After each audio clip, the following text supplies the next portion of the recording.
제20회 약과 사는 사람들의 별난 궁시령 약사별궁을 시작하도록 하겠습니다. 네, 와, 반갑습니다. 저는 사회를 보는 스머프 천문호입니다. 예, 저는 기도원 신형근입니다. 네, 안녕하세요. 저는 주경 서한석입니다. 반갑습니다. 네, 반갑습니다. 반갑습니다. 오늘은 저번 19회에서 저희들이 예고해 드렸듯이 저희 제주도에 대한 전반적인 부분의 문제에 대해서 제주도를 고향으로 갖고 계시는 제가 알고 있는 유일한 제주 출신인 분을 섭외를 해서 그분과 함께 제주도에 대한 여러 가지 얘기를 해보는 시간을 마련하도록 하겠습니다. 네. 예, 이제 그거에 앞서서 오늘 역사적인 2차 우리는 북미 그 저쪽에서는 조미라고 하는 정상회담이 있었었는데 거의 반전 드라마가 쓰여졌어요. 그죠? 뭐 네. 1박 2일 동안 했는데 거의 48시간 중에서 거의 40시간 이상은 희망에 찬 내용이 나오다가 갑작스럽게 반전이 된, 뭐 어떻게 보나 이렇게 보나 굉장히 좀 안타깝고 슬픈 그런 2월의 마지막 날이었습니다. 그렇죠? 네, 우리 기도원님은 어떻게 생각하세요? 저도 이미 그 정상회담이 열렸던 것 자체가 어느 정도 그 합의가 되고 어느 정도 내용은 합의돼도 될 거다. 그래서 뭐 그 내용이 그 잠정 합의문이라는 게 나왔었는데 잠정 합의문으로 될지 아니면 잠정 합의문 플러스 알파가 될지 이게 관건이었지 이게 이제 결렬이 될 거라고는 이제 생각을 못 했었죠. 근데 다만 이제 저는 한 10시인가 우리나라 시간으로 한 12시 정도죠. 거기 시간으로 한 9시인가 10시에 단독 회담 들어가기 전에 우리보다 2시간이 느려요. 그러니까 그 트럼프가 시간은 충분하다. 서두를 것 없다. 뭐 이런 식의 발언하면서 저는 이게 좀 스몰 딜 우리가 보통에는 그 잠정 합의문 정도로 더 나가지 않고 아마 그 정도에서 끝날 것 같다라는 정도로 일단 생각했는데 갑자기 취소됐다면서 그게 그런 식으로 결렬이 될지는 예상을 그렇죠? 전혀 못했습니다. 우리 주영님은요?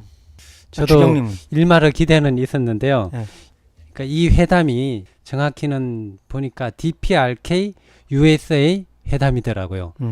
근데 이게 국가와 국가 간의 대등한 회담이었는데 사실상 말은 대등한 회담이지만은 국력의 차이로 보면은 대국과 소국의 회담이기 때문에 북한이 어느 정도 뭐 피해나 내지는 불리한 점을 감수하고 합의를 하지 않았을까 기대를 했는데 그게 안 됐네요.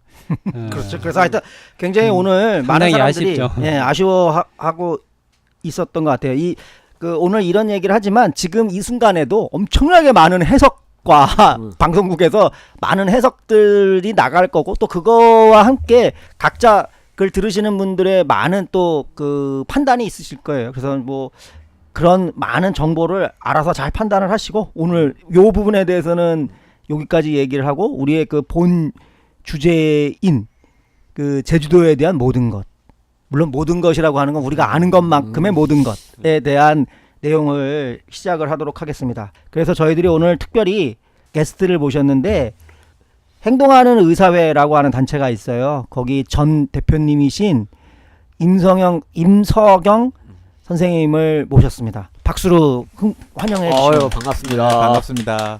임 선생님이 좀 본인 소개를 좀 해주시죠. 네, 저는 저희 행동하는 의사의 전 대표로 있는 지금 가정학과 의사고 고향이 제주도란 이유 하나만으로 사실은 이제 그 대학교 올라오면서 고향을 떠나서 저도 벌써 한 20년 넘게 이제 고향을 떠나 살아서 지금의 모습에 대해서는 많이 잘 모르기도 하는데 어쨌든 열심히 오늘 아는 한 썰을 풀어보도록 하겠습니다. 네. 아니 내가 오늘 이 얘기를 들으니까 갑자기 이 생각나네. 아침에 어떤 방송을 들었는데 그 북한에서 그 천재 피아니스트라고 하는 사람이 탈북을 했대요. 근데 그 사람들한테 북한 얘기를 많이 물어보니까 그 사람이 그러더라고. 북한을 떠나온 지가 너무 오래돼서 네이버를 통해서 알고 있다고. 지금 우리 임성현 선생님은 사실은 뭐 그런 수준은 아니지만 그런 느낌으로 이렇게 다가온 부분들은 있긴 해요. 네. 아주 나 그거 너무 저도 오늘 검색 많이 하고 왔습니다. 지금 임성현 선생님이 정확하게 그 근무를 하고 계신 데는 어디죠? 저는 이제 일산에 위치한 요양병원에서 근무를 하고 있고요. 요양병원. 그리고 그 뭐야 행동하는 의사회에 대해서 약간 좀 그 설명을 좀 해주시죠. 행동하는 의사회는 아마 90년대 초반에 아마 경인 지역 학생 주로 이제 의과대학, 치과대학 뭐 이런 학생들이 당시 이제 의학 분업 이런 거 사태를 거치면서 여러 고민을 하다가 의사들에게 가장 기본적인 마음이 뭘까라고 했을 때 그거는 이제 사회에 대한 봉사, 의료 봉사 아닌가라고 생각을 했고 그래서 그거를 기본 활동으로 하면서 새롭게 좀 뭔가를 해보자라는 취지로 이렇게 결성된 단체인 거고요. 그러다 보니까 이제 강조되는 것은 이제 뭐 모든 회원이 그러지 못하고 있지만 11조 회비 내고 그 다음에 회비 반은 이제 사회에 이제 기부나 이런 자원 활동을 하는 것으로 쓰자. 이렇게 해서 시작을 하고 있고 벌써 한 10여 년이 되면서 아직 뭐 이러저러한 활동을 좀 하고 있는 그런 단체라고 할 수 있겠습니다. 네. 뭐 궁금하신 거 있으면 뭐 기도원님이나 주영님도 뭐 지금도 제가 예전에는 그 활동이 좀 왕성한 걸로 기억을 하는데 2010년도 이후로는 제가 업데이트가 안 돼가지고 네. 그 2010년도 이후로는 어떻게 활동 상황이 좀 어떠신지 제가 좀 궁금하네요. 그러니까 이게 다 부침이 있더라고요. 부침이 있고 또 외부에서 보기에는 어떤 단체가 하나의 성향이라고 보일 수도 있는데 다들 마찬가지시겠지만은 내부에서는 좀 자원 활동을 좀 더 중시하는 사람들도 있고 또는 이제 사회 연대 활동과 보건의료 쪽의 어떤 정책적인 면에서 중시하는 활동이 있는 사람들이 또 있고 이게 좀 어울리면서 이렇게 하고 있는 건데요. 하다 보니 이제 2010년 이후에 아마도 사회 연대 활동하는 분들의 좀 활동이 조금 주춤한 상태이고 원래 그 사이에는 국제보건 활동에 좀 더 많이 집중했었습니다. 그래서 라오스에 지사를 아예 설치를 하고 거기에서 몇 년 동안 지속적 사업을 해보자고 해서 했고 이제 그게 어느 정도 마무리를 한 상태에서 이제 다시 이제 뭘 해야 되라는 고민을 좀 하고 있는 이런 시기입니다. 네. 그러면은 인이업하고 관계는 별도의 예, 그게 단체인가요? 이제 질문을 많이 받는데요. 저희가 이제 의사도 있고 사실 이제 치과 의사도 있고 이게 다 열려 있어요. 그리고 심지어는 이제 우리가 의료 기사라고 부르는 물리치료사 이런 분들 다 이제 동등한 회원으로 돼 있거든요. 이게 아까도 말씀했지만 자원 활동을 하다 보면 사실은 의료인도 필요하지만 사실은 거기에 군대용어로 표현하자면 병참이라고 할 수 있는 거 있잖아요. 그런 활동도 필요하고 그러다 보니까 이제 그런 데서 열려서 있다 보니까 지금 현재는 물론 이제 저희도 고민인데요. 그러니까 자기의 직업이라는 규정성을 먼저 할 거냐, 아니면 활동을 규정성을 먼저 할 거냐 이런 고민들이 좀 내부에 좀 있는 상태라고 좀 얘기할 수 있겠습니다. 그 의사들만 있는 단체는 아니죠? 예, 일반인들도 일반인들도 같이 가입하고 같이 도와주고 있습니다. 같이 예. 활동하고 그렇죠. 예. 근데 이제 그런 분이 몇 분 오셨다가 아무래도 낯설어하더라고요. 예. 아무래도 이제 그렇죠. 네. 술자리나 이렇게 가면 뭐 학교 때 얘기도 나오기도 하고 이런저런 얘기 나오는데 또 보니까 의료인들이 약어를 많이 써요. 약어도 많이 쓰고 중간중간 그 약어가 영어도 있고 그러다 보니까 좀 어려운 점은 있는데 그래도 많이 이렇게 같이 하려고 서로 노력하고 있습니다. 우리는 약어는 별로 안 쓰죠. 약어를 그걸 많이 안 쓰는 편이죠, 그죠? 우리가 뭐 약어라고 할 만한 게 이렇게 많지가 않죠. 그러니까 아세트아미노펜 이런 거?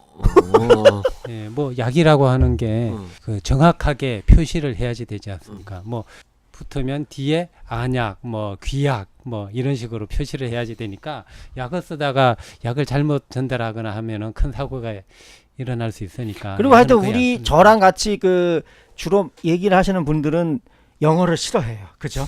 그러니까 굳이 우리가 영어를 써야 될 이유를 못 찾는 거는 부분도 있긴 해요. 그죠? 예. 자, 그러면 우리 본격적으로 제주도에 대해서 이야기를 하는데 우리 기도원님은 제주도에 대해서 좀 뭐 아세요? 제주도가 아무래도 이제 소위 말해서 육지로 따진다면 네. 이 육지에 있는 사람들에게는 제주도가 그 해외에는 아니지만은 해외에 좀 버금가는 그런 좀 이제 로망이었던 시대도 있고 지금도 이제 아무래도 이제 거길 가려면은 비행기를 타고 가거나 물론 배를 타고 갈 수도 있겠지만은 배는 너무한 시간이니까 대부분의 사람들이 비행기를 타고 건너가야 된다라는 이제 하나가 있고 그 다음에 섬이라는 형태가 있고 좀 따뜻하다라는 우리나라보다는 좀 따뜻한 이미지가 있으니까 아무래도 이제 그 제주도가 뭐 휴양지 아니면은 휴식을 취하는 곳 내지는 가면은 좀 그 마음이 좀 편안해지는 곳 이런 마음이 느낌이 편안해져요? 저는 좀 그렇게 개인적으로 좀 있어요. 몇 번 가보셨어요, 제주도? 제주도 제가 한 4번 갔나? 그래요. 4번? 네. 그러면 많이 외웠겠네. 간 데만 가잖아요. 아니요. 갈 때마다 웬만하면 이렇게 피해서 가려고 그래요. 아. 근데 제주도를 2009년도까지는 한 3번 가다가 2009년서부터 이제 한동안 못 가다가 2018년도에 이제 다시 한번 가게 됐죠. 아 맞아 작년에 네, 그렇죠. 가셨죠. 가면서 제주도가 좀 더 그때 2009년도 가기 전까지 좀 변화한 것도 좀 느끼고 뭐 그랬습니다. 우리 주경님은요? 저는 2번 정도밖에 못 갔었어요. 아 4번에 비해서. 네. 2005년도에 여행사 통해 가지고 한번 갔었고 관광지로 해서 코스로 해서 안내해 주는 대로 따라갔었고 올해 1월에 한번 갔었죠. 예. 아 한번 갔었는데 그 올레길 주변도 한번 보고 바닷가 한번 보고 뭐 그게 제일 좋았던 것 같아요. 어쨌든.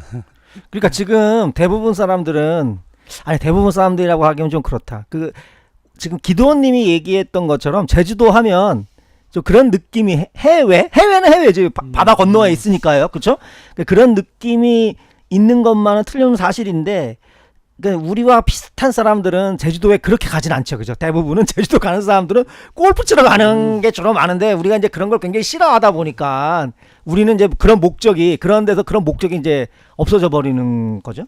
그럼 거꾸로 우리 임성현 선생님은 그 제주도에 사시다가 소위 말해서 이게 육지로 올라오셔가지고 뭐 느꼈던 차이점 뭐 이런 것들이 있을까요? 차이점은 굉장히 많습니다. 그래요? 네. 일단은 죄송합니다. 일단은 제일 큰 차이점이 제가 제주시에 살았는데 제주시에서 북쪽은 바다예요. 그리고 남쪽은 한라산이에요.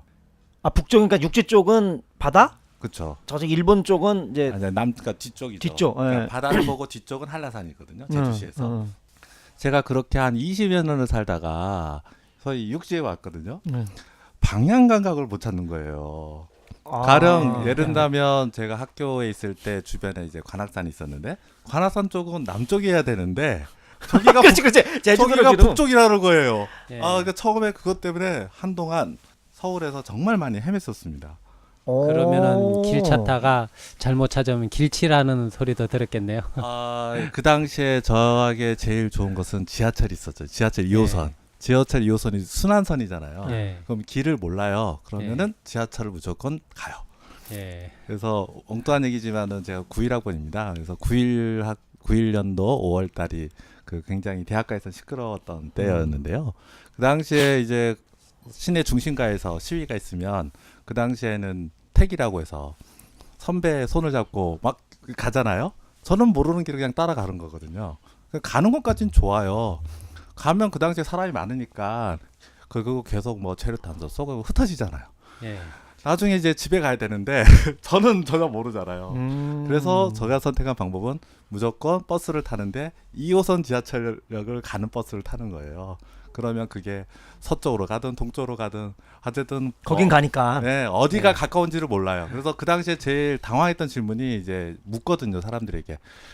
지하철 2호선으로 제가 가야 되는데 그럼 이쪽에서 타야 되냐 아니면 길 건너서 타야 되나 이렇게 질문을 하면 당시에 그 대부분 사람들이 이쪽도 가고 길 건너서 간다는 거예요.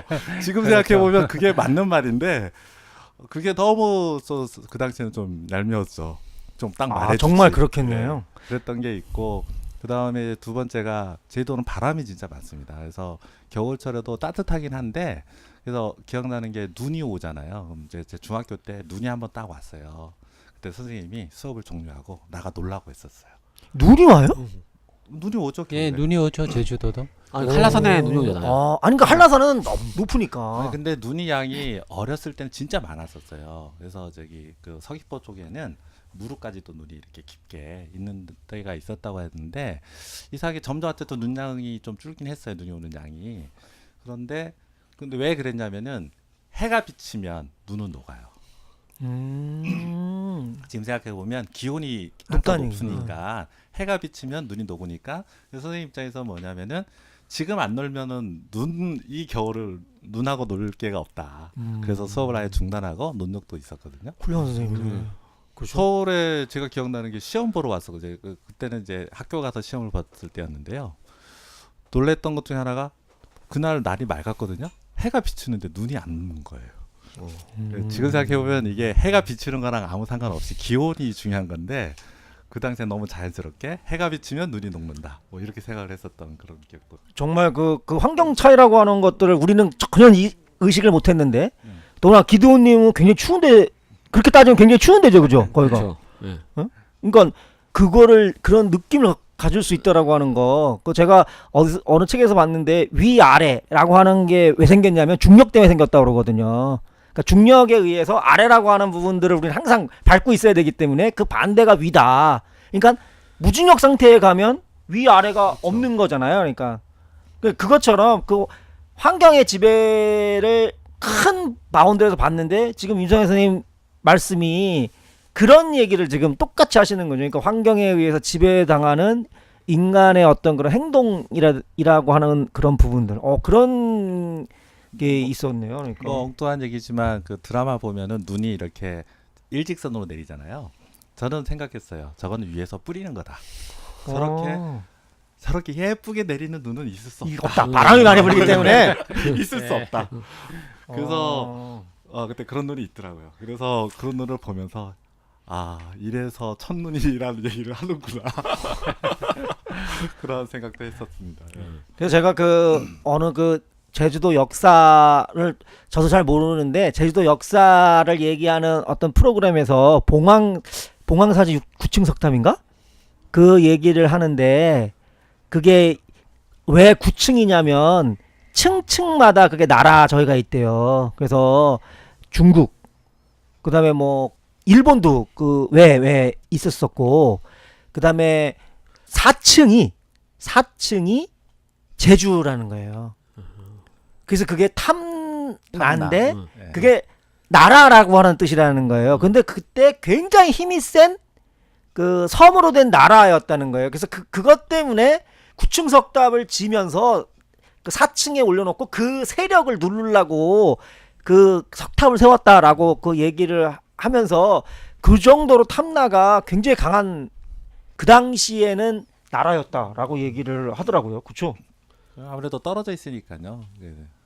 제주도를 근데 4번씩이나 갔지만은 사실상 거기서 역사적인 것들을 생각해 본 적이 별로 없다가 요번에 2018년도 갔을 때는 제주 그 4.3 공원에 있는 기념관을 보면서 물론 이제 4.3이라는 부분들은 뭐 이전부터 알고 있었지만은 이 4.3과 연관되는 뭐 여순 사건부터 시작해서 4.3이라는 것도 알고 있었지만은 그리고 또 이제 뭐 지슬이라는 영화를 통해서 또 생생하게 또 봤고 그 내용을 뭐 봤지만은 거기 가서 이제 저는 이제 기념관을 가서 딱 보면서 이제 몰랐던 사실이 있더라고요. 그래서 이제 그 제주도에 있는 부분들이 오히려 육지보다 인민위원회 그 당시 우리 건국준비위원회 생겼을 때 그 자치적으로 생겼던 그 위원회들이 있었잖아요. 각 지역마다 그 미군이 들어오면서 이제 무너졌긴 했지만은 거기는 위원회가 좀 더 많이 형성되어 있었고 그 다음에 그게 좀 활발하게 이루어졌다라는 얘기가 있는데 여하튼 이제 군정이 들어오고 뭐 이러면서 그 와야 되는 과정 그 다음에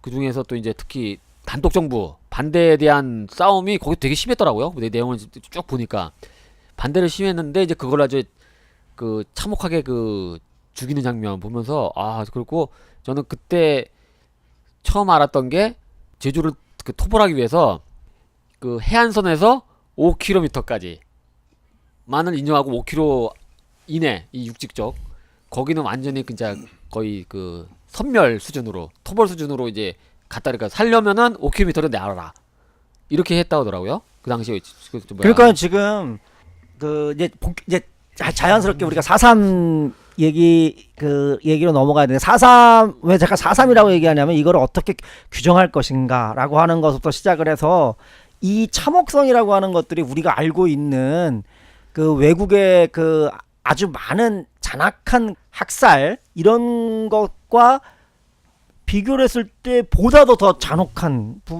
내용들이 있었다라고 하는 부분들을 지금 말씀하시고 계셨고 이거를 이제 2018년도에 아셨다는 얘기잖아요. 그렇죠. 자세한 이제 그렇죠. 그러니까 이런 것들이 사실은 제주도에 계신 분들은 그거를 옛날에 광주 민주화 운동처럼 많이 당했고 또 그런 것들을 체험을 해갖고 알고 있는데 제주도 이외에 살고 있는 사람들은 그 내용을 잘 모르고 더군다나 학교에서도 잘 배우지도 않고 그걸 또 방송에서 내용도 하지도 않은.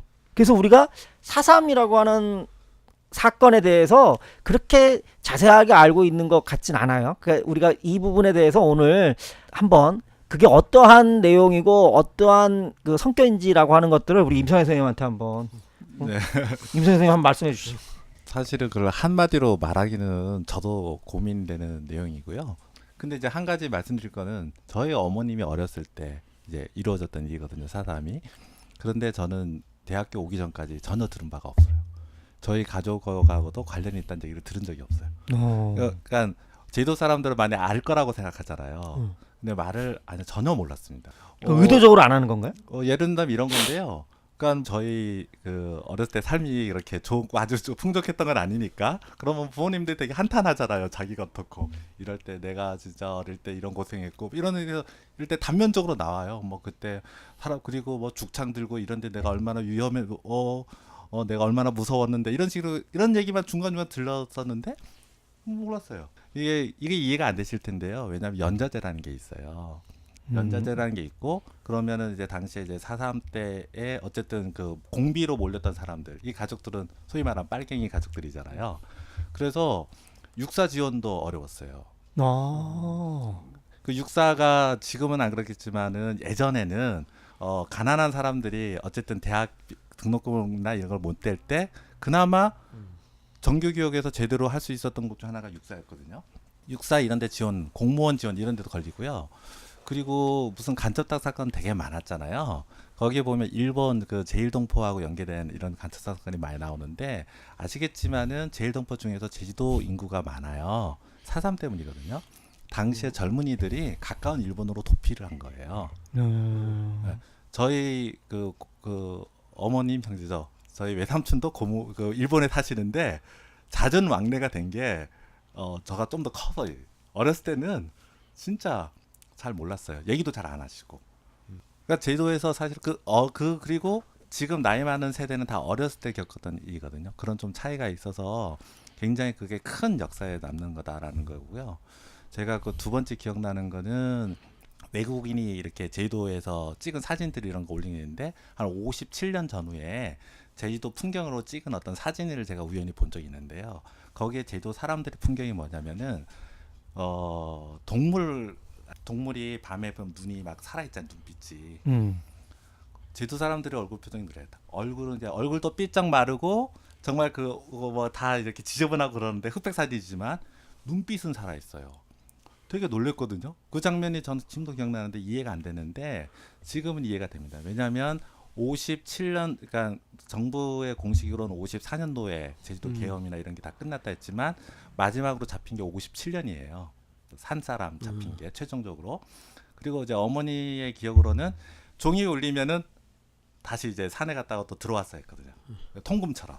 대낮인데도요? 아니요, 밤에요. 시간을 정해서 일정한 시간 제가 몇 시인지는 모르겠는데 네. 그랬던 것들이 생활하면서 어쨌든 그 사람들이 그렇게 정말 삶의 터전들이 다 이제 깨져간 상태에서 있다 보니까 정말 그렇게 생존의 그 눈빛만 남아 있다는 그런 생각이 좀 들었고요.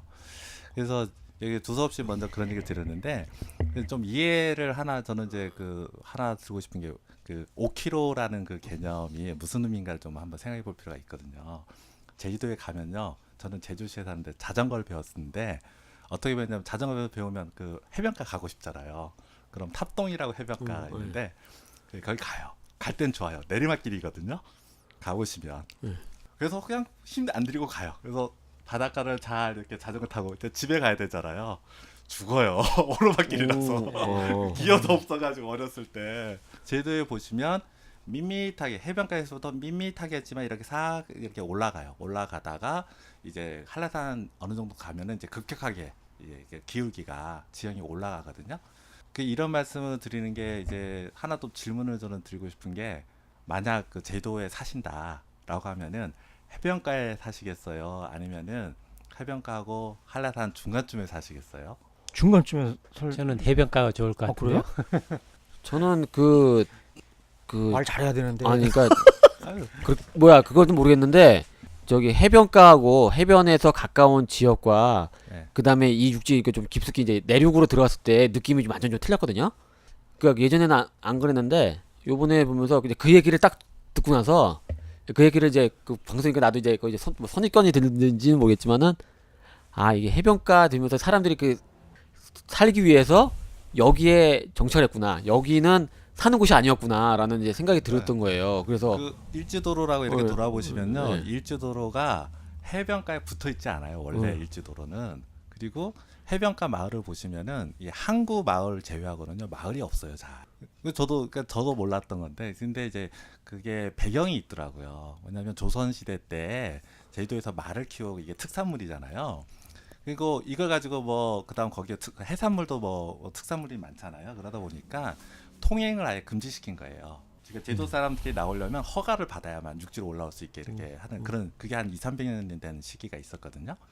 그러면 어쨌든 제주도 사람들은 그럼 외부에서 물자를 가지고 살 수 없고 거기서 살아야 되는데, 그럼 우리가 얼핏 생각할 때는 바닷가에서 우리 왜 그 어업으로 더 풍족하게 살 것 같은데, 문제는 그 당시에 어업 기술이라는 게 되게 한정됐기 때문에 실제로는 그 밭농사가 가능한, 그래서 해안에서 한 5에서 10km 떨어지니까 중산간이라고 제주도에서 예. 표현하는데 아, 그 지역은 뭐가 되냐면 농사가 되는 거예요. 밭농사가. 그러니까 거기가 소위 말하는 부촌이에요. 거기가 원래 부촌들이 사는 그 전통적인 제주도 사람들이 많이 살았던 마을인 거고, 해안가 마을은 사실은 그렇게 많이 형성돼 있지 않은 거죠, 상대적으로. 그리고 두 번째로 보면은 그 제주도에서는 이제 건천이라고 하잖아요. 하천을 보시면은 여름에 물이 없어요. 제주도 토양이 화산토기 때문에 비가 오면 다 흡수가 됩니다, 바로. 그래서 어렸을 때마다 있었던 게 이제 여름에 뭐 장마 같은 게 있잖아요. 그러면 일찍 보내요, 학교에. 장마 오면은 일찍 갔었어요. 태풍 때문에 계약이 하루 늦은 적도 있지만 왜 그러냐면 하천을 다 저희는 건너서 다녔거든요. 돌로 그냥 밑에 내려갔다가. 이게 습관인데 장마 때는 이게 흡수되는 양보다 비가 너무 많이 오니까 이게 물이 흘러요, 갑자기. 그래서 어렸을 때 한 2년에 한 번씩 꼭 사고가 났었어요. 누가 휩쓸려서 죽었다. 그러니까 비 올 때쯤이면 미리 이렇게 보내는 거거든요. 이 얘기를 왜 들었냐면, 그렇게 흡수된 물이 해안가나 아니면은 이렇게 중산간 지역에서 이렇게 우물처럼 맑은 깨끗한 물이 나오는 데가 있어요. 거기에 이제 마을이 있는 거죠. 물이 필요하니까. 해안가에도 있어요. 일부 해안가에도. 요즘 어제 해수욕장 같은데 이렇게 용천수라고 해가지고 이렇게 나온 데가 있는데, 어쨌든 그래서 중산간 지역이 전통적인 마을인 거죠. 예. 전통적인 마을. 지금하고는 땅값이 반대네요. 지금은 해안가 마을이 네. 그렇죠. 중산가는 뭐 아무것도 없잖아요. 풍경이 더 좋은 것도 아니고. 그런데 이제 어쨌든 경과가 있었지만은 아까도 말씀드렸지만 그 당시에는 마을 사람들하고 소위 말하는 인민회란 이런 것이 굉장히 긴밀했고, 그거 상상이 가능하잖아요. 섬 마을에서 지역 공동체가 얼마나 끈끈하겠어요. 그리고 제주도는 이제 괜당이라고 다 사실은 혈역전으로 뭐 건너면은 누구의 사촌이고 사돈이고 누구의 친구고 다 그렇거든요. 그런 상태에서, 그런데 그러니까 미군정이나 이런 데서 가릴 수가 없었던 거죠, 도저히. 그러다 보니까 그러면은 그걸 하려고 하는데, 그래서 5km 이하의 마을에서 다 내려와라. 이거는 뭐냐면 제주도 사람들에게 선언한 거죠. 여기 와서 살지 않으면 다 폭도로 규정하겠다는 말과 똑같아요. 그러니까 얼핏 생각할 때는 이 마을이 A라는 마을도, 그러니까 가라는 마을도 있고 나라는 마을도 있고, 단지 이쪽으로 옮겨 살라고 하는 것 같지만 실제로는 아닌 거죠. 다 마을 제주도 사람들의 대부분 보고 있는 집에서 나와서 해안가 쪽에 살아라. 너희들 안 나오면 너희들은 폭도다. 이렇게 말하는 거와 똑같다는 거고요. 거기서 이제 거의 그 이제 방화 등 해가면서 이제 사륙 작전을 펼치는 거잖아요. 그 소개라고 표현하는데 마을을 아예 초토화시키는 거거든요. 그런 의미는 뭐냐면 자기 삶의 터전이 다 없어진 거죠. 그래서 뭐 그나마 제주시로도 많이 오고 그 지역마다 어쨌든 해안가 쪽에 살다가 이제, 그러니까 저도 제가 이제 그 파주 쪽에 있는데 이제 집이 있고 살다가 어느 날 거기가 다 허물어지고 서울 와서 살게 돼서 어디에 이제 빌붙어서 계속 사는 거죠, 한 10여 년을. 그러다가 이제 다시 이제 자기가 살아야 되는 거고, 그런 과정에서 철저하게 그 당시에 무장 공비라고 표현되는 그런 쪽하고 결부된 사람들은 희생을 당하는 걸 보니까 입도 뻥끗 안 하는 그런 게 되는 거죠, 제주 사람들에게. 그런 아주 그 슬픈 일이 있었었군요. 제주 하면은 우리가 4.3도 있고, 많은 사람들에는 이제 한편으로는 4.3이 있지만 또 한편으로는 자꾸 이제 관광지 내지는 뭔가 그 가면은 말 탈 수 있는 곳 뭐 이렇게 이제 연상이 되잖아요. 한편 거기도 몇 군데 이렇게 그 유적지나 이제 이렇게 있는데 가서 이제 저는 이제 유일하게 거기 이제 4.3 거기 기념관에서 이제 소위 말해서 그 보고 거기 이제 해설사들이 있어가지고 이제 유인이 다녔던 거. 나머지는 이제 그냥 보니까 그냥 지나가잖아요. 그게 무슨 의미인지도 잘 모르고 그 다음에 이게 왜 그런 건지 그다음에 이딱 모르는데 그런 지역마다 해설을 들었으면은 아 이게 왜 그런 거구나. 그래도 이 비석이 여기 왜 서 있는 거구나 이런 걸 좀 알았을 것 같은데 이제 그런 부분들은 이제 잘 몰랐던 건데. 요즘에 또 누구 보죠? 선을 넘는 녀석들? 뭐 한반도 편 해가지고 거기 제주로 날아가가지고 뭐 공부를 해가지고 막 얘기를 했는데 거기 보니까 뭐 용두암에 대한 새로운 해석도 있고 그 다음에 그 몇 가지 해석이 있더라고요. 그러고 보면서 새롭게 보면은 좀 달리 보이는구나라는 생각이 좀 들더라고요. 이게 이제 제가 하기가 좀 어려운 얘기이기도 해요. 왜 그러냐면 이게 그 자기 고향과 자기 삶 사는 곳에 대한 긍정적인 사고에서 역사라는 게 보게 되고 과연 이제 뭐가 아름다운 거를 보게 되잖아요. 근데 제주도 사람들에게는 이제 제가 어렸을 때만 해도 그런 것이 별로 잘 느껴지지 않았던 거죠. 아까도 말했지만 자기의 어떤 삶에 대해서 부정을 해와야만 되는 거고 굉장히 그 눈빛으로 표현했던 그런 어려움에서 이렇게 자랐던 거잖아요. 그러니까 사실 그래서 8, 90년대 이후에 제주도에서 그런 어떤 자기 역사라든가 아니면은 이제 향토에 대한 그리고 이제 제주도 사투리도 그래요. 제주도 사투리에 대해서도 제가 교육받을 때는 부정적인 거예요. 사투리 쓰면 안 된다. 그래서 학교에서는 표준어를 쓰고 그랬던 거거든요. 근데 이제야 8, 90년대를 지나면서 이제 사투리도 이제 사라져가는 사투리 모아간다 이런 등등 모습들이 이제 나타나면서 그런 것들이 좀 되는 거가 좀 있고요. 또 이런 얘기도 있어요. 예를 들어 삼다라고 하잖아요. 바람도 많고 그다음에 거기 여자가 들잖아요. 남자가 적다. 왜 그런가라고 생각해 보면 이제 보통 설명은 어업이 있어서 바다에 가서 남자들이 많이 죽으니까 여자가 많다 이렇게 얘기하는데 그거는 작은 섬의 얘기고요. 제주도는 큰 섬이잖아요. 그리고 아까도 말씀드렸지만 주 산업이 어업이 아닌. 네. 실제로 보면은 4.3 때 남자가 많이 죽었죠. 그리고 살아남은 남자들은 거기에 살 수가 없으니까 도망갔죠. 일본으로도 가고 어디로 가고. 그래서 삼다에 여자가 많은 거거든요. 역사적으로 보면은. 그러니까 그리고 그러다 보니까 사람들의 생각이 어떻게 되냐면 저도 그러니까 여기서 할 말이 없는 거예요. 제주도에서 그런 게 있죠. 아 공부 좀 하는 놈들은 다 육지로 또 가더라. 육지로 가서 안 돌아온다. 제주도 발전을 그래서 기여한 게 도대체 뭐냐 이런 얘기를 하는 거고 그런 면에서는 저도 할 말이 없는 거고요. 그런 면에서 원희룡 현재 도지사가 어쨌든 공부 잘해서 서울대 그때 뭐 수석으로 뭐 들어가고 그랬잖아요. 예. 그래서 돌아왔으면 제주도를 위해서 뭔가를 했어야 되는 사람인 거예요 지금. 예. 제주도 사람 입장에서는 그래서 그러면 제주도 현재 남아서 살고 있는 저희 친구들, 선배들, 후배들 이런 사람들에게는 그게 뭐 이렇게 뭐라고 할까요? 뭐 육지로 가서 정착한 사람들이 그렇게 좋아 보이진 않죠. 보니까 조선시대에 보니까 제주도가 귀향지로서 가장 이제 먼 지역이니까 가장 안 가고 싶은 귀향지 이 1순위였다는 얘기가 있고요.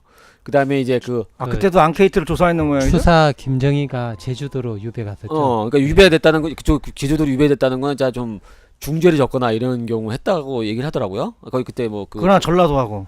그죠. 그 다음에 그 이쪽 제주로 임관하는 거 이런 거 아주 싫어했다고 하더라고요. 아예 임관했다가 자기가 그냥 스스로 그냥 다시 나와가지고 육지로 가는 케이스도 있고 뭐 네, 그런 케이스도 있다고 얘기하더라고. 그만큼 그러니까 이제 이 제주에 오는 부분들이 좀 싫었던 부분들이 있던 것 같고요. 그다음에 또 이런 속담이라 했나 아니면 격언 있잖아요. 그러니까 제주 말은 키워서 제주로 보내고 네.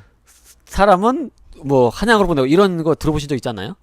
그죠? 그런 아주 것처럼 진부한 속담이잖아요. 그러니까 이제 그런 얘기들이 나오는 배경이 제주에서는 어떻게 나오냐면요. 거기서 어쨌든 기하고 왔던 사람들이 당시에 유학에서는 제일 어쨌든 대단한 사람들이죠. 당시에 최고 지식인들 중에서 온 거 아니에요. 그러니까. 중재를 졌다는 네. 게 결국 그 왕한테 당쟁에서 네. 가장 그랬던 사람이잖아요. 그 사람들이 오면은 제주도 입장에서는 배움을 얻잖아요. 그래서 그런 배움이 어떤 제주도 유교 문화나 이런 데 좀 남아 있는 거 지금도 이제 그 추앙을 하는 제가 이제 오현 고등학교라는 학교에서 나왔어요. 그 오현을 보면 대부분이 귀양 왔던 사람들. 여기서는 그러니까 지식인으로서 이제 숭배하는 그런 모습이 있고, 아까도 말씀했지만 조선 시기에 그래서 그 아예 통제를 했다고 했잖아요. 출입을 제한을 하고, 그러다 보니까 그 제도 사투리에 어떻게 보면은 당시 그 조선 시기 때 남았던 그런 말과 유사한 말들이 남아 있는 그런 경향이 아니 그래서 그런 얘기를 하시는 분들이 있어요. 그 우리나라 말의 원형이 제주도 방언이다. 그래서 그거에 대해서 연구를 많이 해야 되는데 거꾸로 잊어버려진다는 거예요. 그래서 그거에 대해서 굉장히 개탄하시는 분들도 많고 그런 논문들도 꽤 나오더라고요. 그죠? 네. 그렇게 이제 한 사실은 90년대 후반에서 많이 나왔는데, 사실 저도 그 당시만 해도 제주도에서 기여를 전혀 안 하는 이런 사람이 되질 않으면 안 되겠다 해서 좀 보다가 요즘은 최근의 연구까지는 못 봤고요. 어쨌든 그런 면들이 좀 있고. 근데 아까 그 우리 기도님 말씀하신 것처럼 그 인민자치위원회가 굉장히 잘 되어져 있다. 그러니까 지금 저희가 우리나라의 그 지방자치를 보면 그렇게 지방자치가 활성화되어져 있다라고 느껴지지가 않잖아요, 사실은.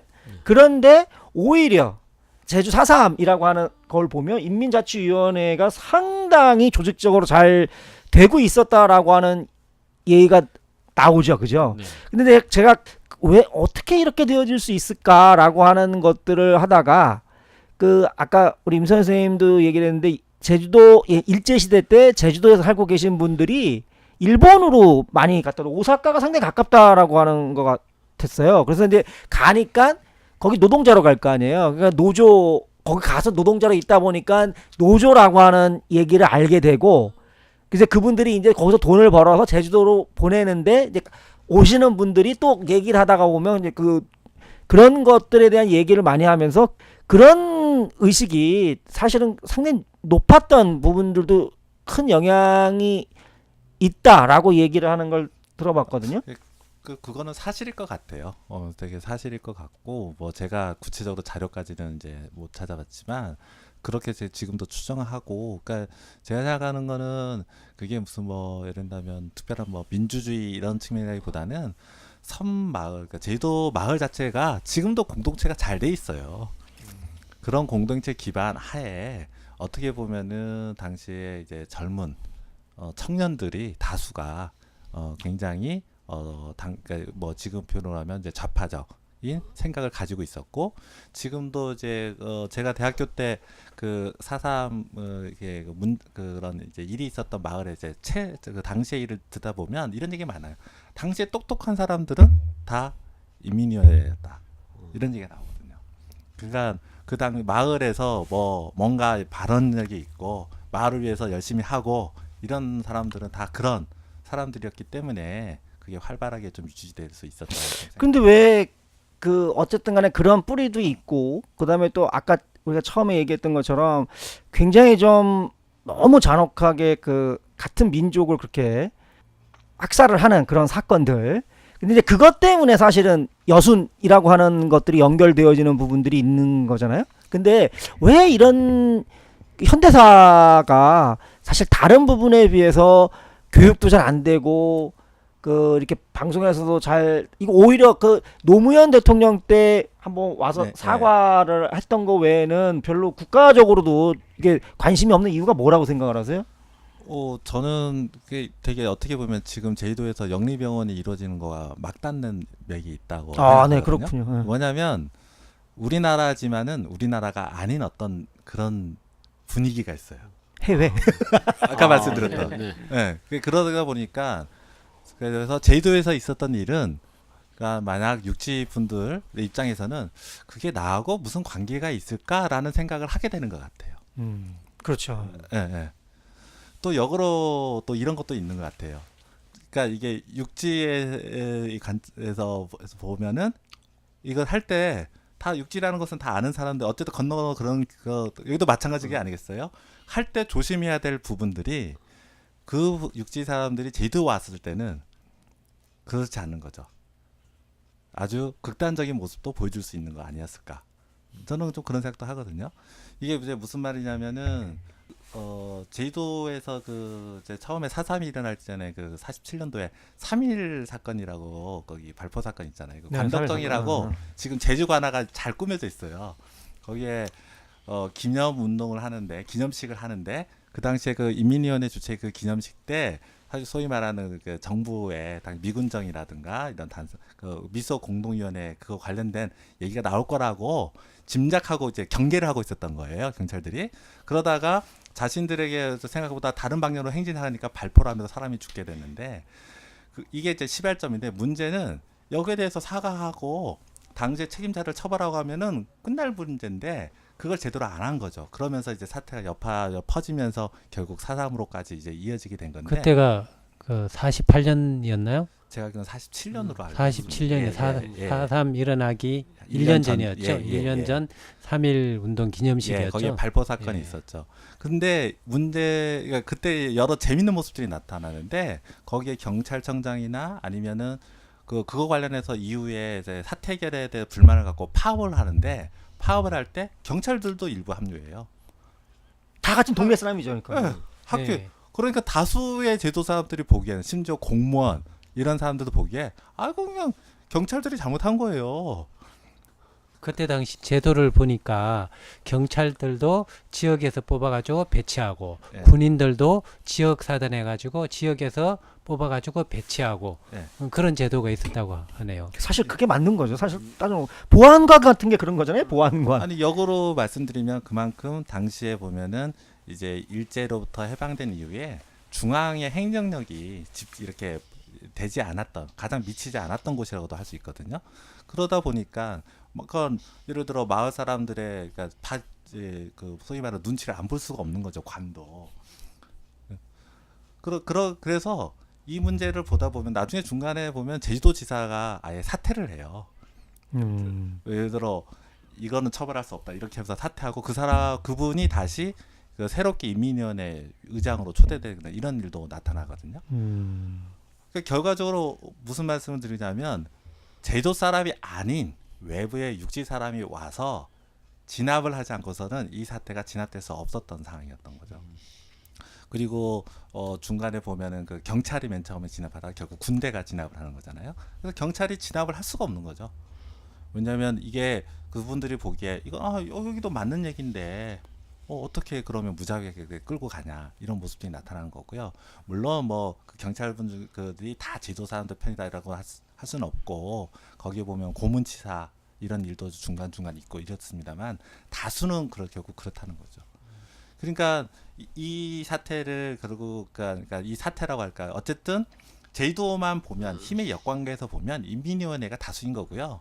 사실은 제주도에서만 모든 역관계가 끝난다면은 권력이 바뀌는 것으로서 그냥 끝나는 일이었던 거죠. 역으로 말씀드리면 그런 상황에서 그거를 놔둘 수가 없기 때문에 미군정이 결국 한 것이 이제 육지에 있는 경찰 맨 처음 경찰들이 들어오거든요. 전라도 쪽도 들어오고 경기도에서도 들어오고 그리고 군대까지 투입되고 그러면서 이 사태를 진압하려고 한 거고 그래서 무자비한 어떤 소개 작전을 하는데 이 명령을 내린 사람들은 제주도 지휘관이 아니에요.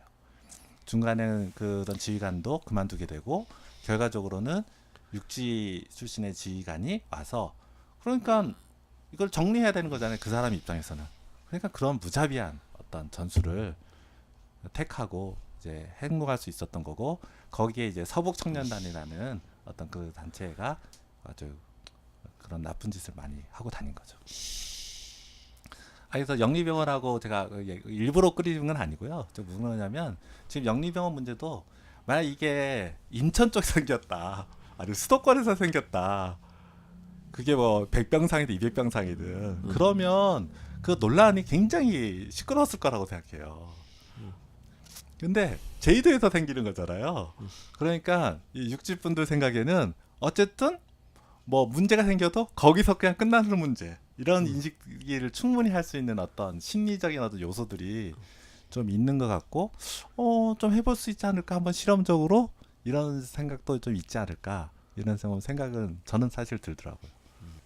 그러니까 이제 지금 우리 임선 선생님 얘기를 들어보면 요새 이 검경 조정 문제 때문에 자치 경찰이라고 하는 얘기가 요새 많이 나오잖아요. 그러니까 이미 우리는 해방 정국에서 자치 경찰을 하고 있었었고 또 자치 경찰과 함께 그 지역의 인민위원회라고 하는 이때 인민이라고 하는 거는 그냥 우리가 통상적으로 쓰는 얘기였었으니까 이 인민위원회 활동도 어쨌든 지역인이다 보니까 다 아까 말씀하신 것처럼 다 뭐 혈연, 지연 뭐 어쨌든 그걸 다 엮여서 그 사람들끼리 거기서 그 해방할 때는 하여튼 잘 하고 있었던 그런 부분인데 이 부분을 거꾸로 그 자체가 눈에 가시인 형태가 되어지다 보니까 그거를 역으로 진압한 세력.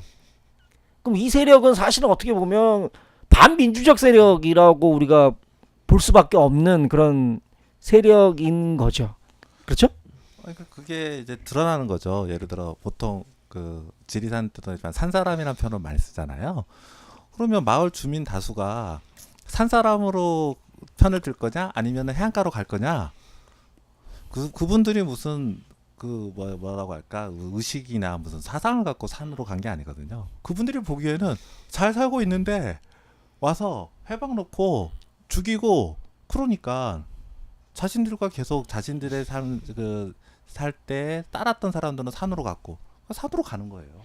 그게 어떻게 보면은 이제 그 당시에 다수의 어떤 제조 사람들에게는 그런 모습이었다고 좀 보여지는 거죠. 하여튼 그 4.3이라고 하는 그 제주도 사건들은 그 하여튼 우리나라 현대사에서 좀 더 많은 좀 연구가 필요하고 또 좀 더 많은 사람들이 이 부분의 문제에 대해서 깊이 알아야 되는 그런 그 문제여야 될 것 같고요. 그렇다고 이제 이 자리에서 다 제가 한 가지만 예. 제가 사실 오면서 이 얘기 꼭 드리고 싶은데 오름을 꼭 한번 오르라고 얘기를 드리고 싶어요. 오름. 예. 거기 샛별 오름이 사실은 당시에 그 무장대 훈련 장소라고 하는데요. 샛별 오름도 한번 올라가 보시면은 올라갈 때 이제 저는 오름 한 두어 군데 올랐는데 산 사람이라는 마음으로 한번 오른 적이 있거든요. 대학생 때. 보면은 좀 뭐라고 할까요? 이곳에서 이래서 산으로 도망갔으면 어디로 도망갔겠다부터 해가지고 왜 오름에 딱 올라가 보면은 제주도의 한 4분의 1이 딱 보이고 아까도 말씀드렸지만 해안가 쪽으로 다 보이거든요. 그러면 산에 간 사람들은 여기에 보초를 한 명 세웠구나 이런 생각도 들기도 하고 여러 가지 생각들이 듭니다. 그래서 제주도 거기 삶의 마을도 보이고 해안가도 보이고 또 뒤로 산이 보이고 한라산이 보이고 그런 어떤 오름이란 배경하에서 그 여러 가지 그 지슬 영화처럼 나타났고 혹시 그리고 기회가 된다면 그 군데군데 이렇게 마을 사람들이 숨었던 동굴이 있어요. 거기를 한번 이제 기회가 되면 가시면은 또 여러 생각이 드는데요. 제가 대학생 때 이제 두어 군데 간 적이 있는데 입구가 굉장히 좁아요. 막 기어서 가요. 기어서 가면 한참 기어서 가다 보면은 안쪽에 정말 좀 앉을 수 있는 이런 공간이 이렇게 나오는 거예요. 그래서 그런 생각이 들더라고요. 아니 이렇게 기어서 들어가고 그 안에서 햇볕도 안 드는 데서 사람들이 살면서 버틴 거예요. 1년을 버티고 2년을 버티고 물론 이제 마을 사람들이 다 그렇게 버틴 건 아니고 심지어 마지막인 어떤 산 사람은 57년도에 잡혔었다고 하니까 이 분들은 또 무슨 생각으로 이렇게 또 했었을까 하는 생각도 좀 들기도 하고요. 그래서 어쨌든 좀 그런 그 관광지 제주도와는 좀 다르게 그렇게 보면은 또 많은 생각들을 할 수 있는. 그렇겠네요. 예. 어쨌든 그 부분에 대해서 더 아시고 싶은 분들은 이제 그 유튜브나 뭐 이런데 그 제주도 4.3에 대해서 많은 강의 내용들이 올라오고 그러니까 그걸 참조를 해주시고요. 그 4.3 얘기는 그 여기서 이제 마감을 하고 잠시 쉬었다가 이제 제주도 영리병원 문제가 있는 그 보건의료 부분의 문제에 대해서 그 얘기를 해보도록 하겠습니다.